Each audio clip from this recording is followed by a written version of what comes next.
নমস্কার বন্ধুরা, চলে এলাম আবার একটা রেসিপি নিয়ে। দেখুন আজকে বানাবো বাটার চিকেন। চিকেনটাকে আমি একটু নুন মেখে রেখেছি। এখানে একটা কড়াই বসিয়ে দিয়েছি, 2 চামচ তেল দিয়ে দেবো। এখানে আমি দুটো পেঁয়াজ কুচি করে কেটে রেখেছি, পেঁয়াজটা দিয়ে দেবো। এখানে আমি 4টে কাঁচা লঙ্কা দিয়ে দেবো, একটু ভেঙে দেবো নাহলে ফাটবে। লঙ্কাগুলো খুব ঝাল, 4টেই দেবো। এখানে আদা রসুন দিয়ে দেবো, 10-12 কোয়া রসুন আর 1 ইঞ্চি মতন। একটা টমেটো কেটে রেখেছি, টমেটোটাও দিয়ে দেবো। টমেটোটা দিয়ে একটু ভেজে নেবো।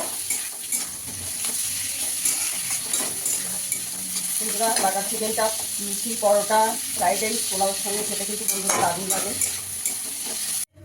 এগুলো সব ভাজা হয়ে গেছে, একটু ঠান্ডা করে নেবো। এখানে আমি একটু তেল দিয়ে দেবো, কড়াইতেই তেল দিয়ে দেবো। 3 চামচ তেল দিয়ে দিয়েছি। চিকেনটাকে একটু ভেজে নেবো, চিকেনটা একটু ভেজে নিতে হবে।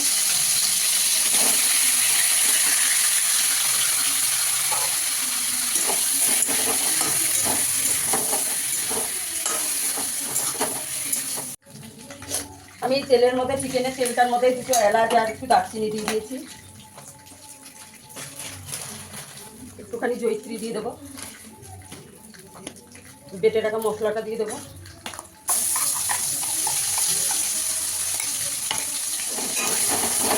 গ্যাসের আঁচটাকে কম করে মশলাটাকে একটু কষিয়ে নেব। অল্প করে নুন দিয়ে দেবো, আমি চিকেনে নুন দিয়েছি। কাশ্মীরি লঙ্কার গুঁড়ো দিয়ে দেবো কালারের জন্য। ভালো করে কষিয়ে নেবো মশলাটাকে। মশলাটা কষানো হয়ে গেছে, এবার ভেজে রাখা চিকেনটা দিয়ে দেবো। ভালো করে একটু মিশিয়ে নেব। গ্যাসের আঁচটাকে একদম কম করে দিয়ে রান্না করতে হবে বন্ধুরা, নাহলে লেগে যাবে। কাজু বাদাম আছে। দেখুন বন্ধুরা, চিকেনটা সেদ্ধ হয়ে গেছে। এখানে আমি একটু চিনি দিয়ে দেবো, অল্প করে একটু চিনি দিয়ে দেবো।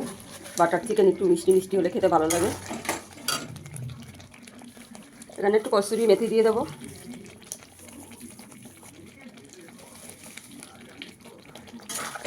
দিয়ে ভালো করে মিশিয়ে নেব। এবার বাটার দিয়ে দেবো,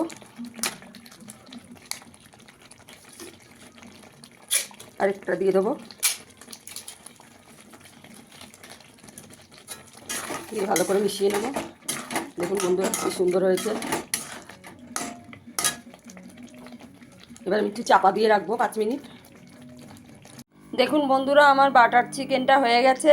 আমি এখানে বাটার চিকেনটা সার্ভ করেছি ফ্রাইড রাইসের সঙ্গে। এই যে, ফিরে আসবো আবার নতুন কোনো ভিডিও নিয়ে। সবাই ভালো থাকবেন, সুস্থ থাকবেন। ধন্যবাদ।